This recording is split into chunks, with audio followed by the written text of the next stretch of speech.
Hello, and welcome back to the Maths Behind the Economics YouTube channel and the Logarithms for Economics series. By the previous video, we have finished all the theoretical discussions on logarithms, and now you know more logs that you ever imagined existed.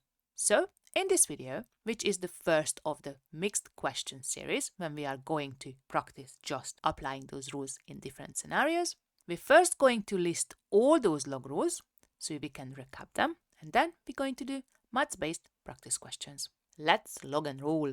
If there is a multiplication in the argument of the log, that can be broken out to an addition of the very same arguments with the same bases. Here you can see the special case of the ln as well. If there is a division, which is sometimes written as a fraction in the argument of the log, then that can be replaced as a subtraction. And again, you can see the special case of ln. Let's move down to the next rule. If you have got an exponent in your argument, that can be brought out as a multiplier in front of the log.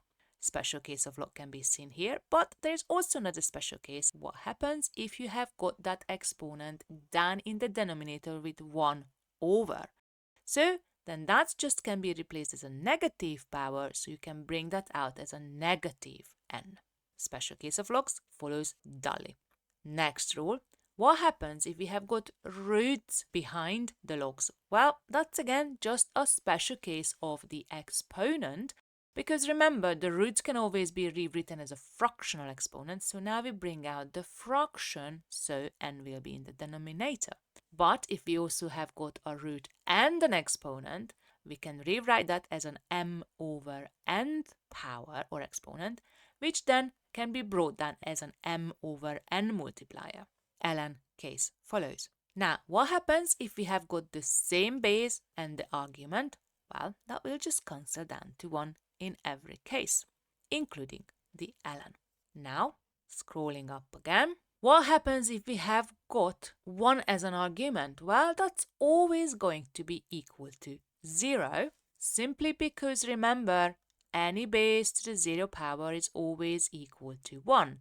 Moving on, there is an important rule when we can change the base of a log.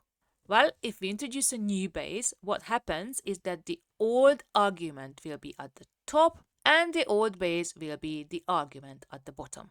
What happens if we have got an exponent in the base rather than in the argument? Well, then that can be brought out as a 1 over multiplier. And again, this was an application of the changing of the base rule.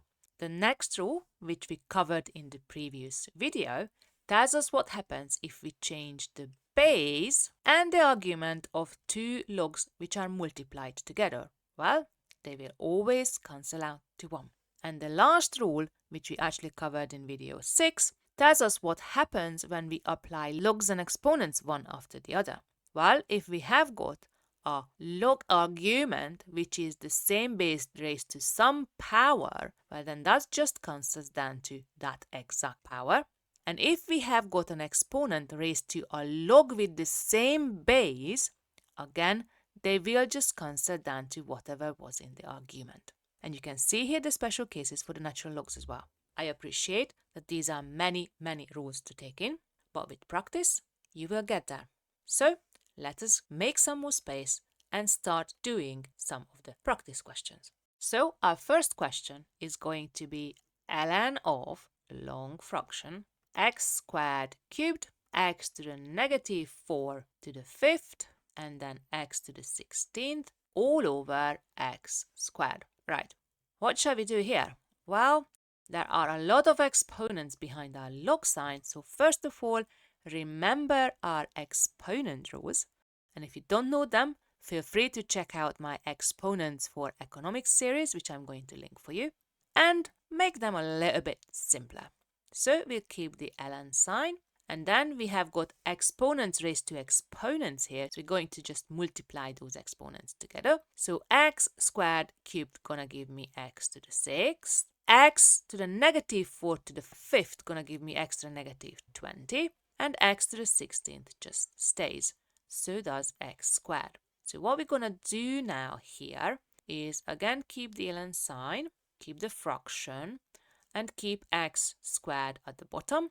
But at the top now, what I've got here is I'm multiplying the same bases together, so I'm going to have to add those exponents together. 6 at negative 20 makes negative 14, at positive 16 makes positive 2, so the numerator will be x squared. How lucky! X squared cancels down x squared into 1. So what I've got here, I've got ln of 1. But what is it equal to? Well, it's just equal to 0 because remember, e to the 0 is the one that equals to 1. This is a perfect example for much to do about nothing. Let's do the second practice question. 1 plus a half log base 575 plus log base 515 plus log base 5 square root of 28 minus log base 542. Wow, luckily for us, each of the bases are 5, but we have got a lot of them. So let's try to make them a little bit simpler by collecting them into one log sign. Well, first of all, what I need to do, I need to bring this half up because that's in my way for these additions and subtraction. So 1 comes along for the ride, and I know that when I bring 1/2 into the exponent, that is the same as a square root. So straight away, I'm going to write log base 5 square root of 175 plus log base 5 15 plus log base 5 root 28 minus log base 5 42. Right, what can I do in the next line? Well, there are additions between these three log signs which have got exactly the same base. So what I can do is keep that same log base and now just multiply those arguments together. So that's going to be root 175 times 15 times root 28 minus log base 542. I'm going to make a bit more space and carry on down here. Now I have got again two log signs which have got the same bases and there's a subtraction between them. So what I can do now, I keep this one plus I can now rewrite this as a fraction. At the top, I'm going to have this root 175 times 15 times root 28 all over 42. So this whole thing is quite a bit of a mess still. So let's see what we can do with that fraction. Well, what I've noticed is that 175 is 7 times 25 times 5 times square root of 28 is just 4 times 7 all over 42. Now, I have got two square roots, so I can bring them together and I can put under the square root this 7 times 25 times 4 times 7. And there is a 15 multiplier, all divided by 42. What do I see out of these numbers under the root? Well, 7 is multiplied by 7. Oops, I forgot the one. 1 plus log base 5 square root of 7 times 7 makes 7 squared. 25 is 5 squared and 4 is 2 squared. Well, there's a bunch of squares under the square root times 15, that's still in the numerator, and all divided by 42. So 1 plus log base 5. So under the square root, we have 7 squared times 5 squared times 2 squared. That's basically the same as 7 times 5 times 2 all over squared. But square roots and squares cancel each other out. So we can replace the whole thing by 7 times 5 times 2 times 15 and all over 42, which is 6 times 7. Wow, there's a lot of numbers in here. Can we cancel some of them down? Sure, let's do just that. Look, 7 cancels out. From the 6, I can cancel out the 2. These ones are all 1 now. But when I cancel 2 out from the 6, I'm going to end up with 3. But then what I've also noticed is that 3 can cancel into 15 because 15 is 5 times 3. Phew, that's a lot of cancelling. So what have we left with? What's in the argument? Well, it's just basically 1 times 5 times 1 times 5 over 1 times 1. Well, that's just 5 times 5, which is 25. So what we got here is 1 plus 2. Remember, the log is the exponent. What power do I need to raise 5 to get 25? That's 2. All this long expression is basically just 3. Phew, that was quite some calculations. Let us make some more space and move on to the next question, which is question 3. What we got here? We've got a to the 1 plus a half times log a 25. Okay, what we got here? Well, we have got a base of a which we raised to some power, but in the power there is a log with the same base. Wouldn't it be nice if we were to be able to manipulate the exponent so we would end up with something a to the log a something something something? Because in that case, we could just cancel out the base of the exponent and the log with the same base, and we would just end up with whatever's in the argument. Well, that sounds like a nice goal. Let's go for it. First of all, I'm going to keep the base, and then I remember that 1 I can rewrite that as log base AA, plus the half can be taken up to the top, so I can rewrite this as log base A 25 to the half. Well, I know that 25 to the half is just square root of 25, which is basically just 5. So what I've got here now, I have got log AA plus log A5. I've got the same bases in the exponent and there's an addition between them. So, and I'm going to keep the solution here. Now what I've got in the exponent is just log base A times 5. So A times 5 is the same as 5A, and A to the log A argument is just going to be equal to the argument. So what I end up with is 5A. Phew, that was short and nice compared to the other one, but it needed a bit more thinking. It needed the idea of rewriting 1 as a log with the same base. Don't forget this trick. It will come handy sometime. Question number 4. Log base 2 x squared y cubed divided by or over y to the 5 x z. Well, first of all, let's try to make the argument of the log a little bit simpler. So keep the base, log base 2. And what we notice here is that I have got x is in both the numerator and the denominator. So we can cancel that out. So x squared over x is just going to be x. But we also have y in both places, the numerator and the denominator. But the y has got a higher power in the denominator, so it's gonna cancel down to y squared times z. Okay, what else should we do here? Well, I don't know about you, but if they were economical principles and economical concepts, I'm not sure I would be able to interpret them easily what they mean. So I would suggest that we break them out into individual logs. So it would be log base 2x minus log base 2 y squared z, simply because the fraction or division can be rewritten as a subtraction. Now next, I'm going to keep log base 2x as it is, but now I'm going to manipulate the second log term because there's a multiplication behind it. So I'm going to use a bracket because the subtraction applies to the whole log. So now I have got log base 2y squared plus log base 2z. And then the last step, I'm going to break out the bracket and I'm going to bring down this 2 from the exponent.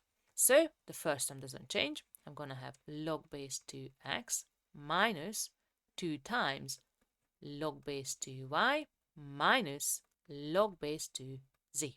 I give it 2 that we now have got 3 logs rather than 1 log, but instead of that jumbo of argument, we now have nice and neat, simple to understand arguments. I think it worth our efforts. Okay, make more space and then finish the video with the last question. This is going to be log square root of 52 plus 3 times log 2 plus log 125 plus log square root of 325 minus log 13. And with all due respect, you can just put this all into the calculator and the calculator will spew out one number. And in all practical cases, I would do that myself too.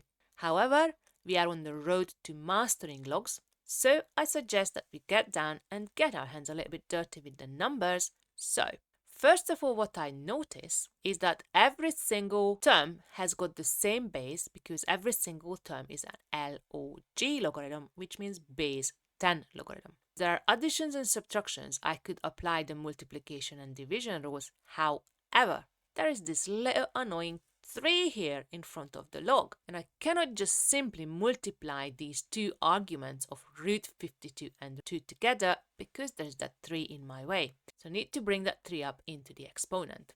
So I'm going to keep log root 52 plus log 2 cubed plus log 125 plus log root 325 minus log 13. Okay, now what we've got? We've got a bunch of additions and I've got a subtraction. So all those additions can be written out as multiplications of the arguments behind the log sign. So I can write root 52 times 2 cubed times 125 times square root of 325 all over, because that's the only subtraction, of 13. Next, I've noticed that I've got 2 square roots. Well, why don't I just bring them under the same root and see what's going on? So I'm going to keep log, but just like in example 2, I'm going to start to think about what multiples make 52 and what multiples make 325. Well, 52 is 4 times 13 and 325 is 13 times 25. Okay, I am spotting a pattern here. So the 2 cubed stays, and since we're looking at multiples, might as well make 125 as a multiple of its factors. And 125 is basically 5 cubed. Okay, so divide the whole thing by 13 and then move on to the next line. Keep log. What's going under in the square root? Well, I've got 4, which is 2 squared. Then I have got 13 times 13, which is 13 squared. And I have got 25, which is 5 squared. So I can rewrite this whole thing as 2 times 13 times 5 all squared. And the square and the root will cancel each other out again. So I can just write 2 times 13 times 5 times 2 cubed times 5 cubed, all divided by 13. Isn't that lucky? These pesky 13s just cancel each other out and we end up with 1.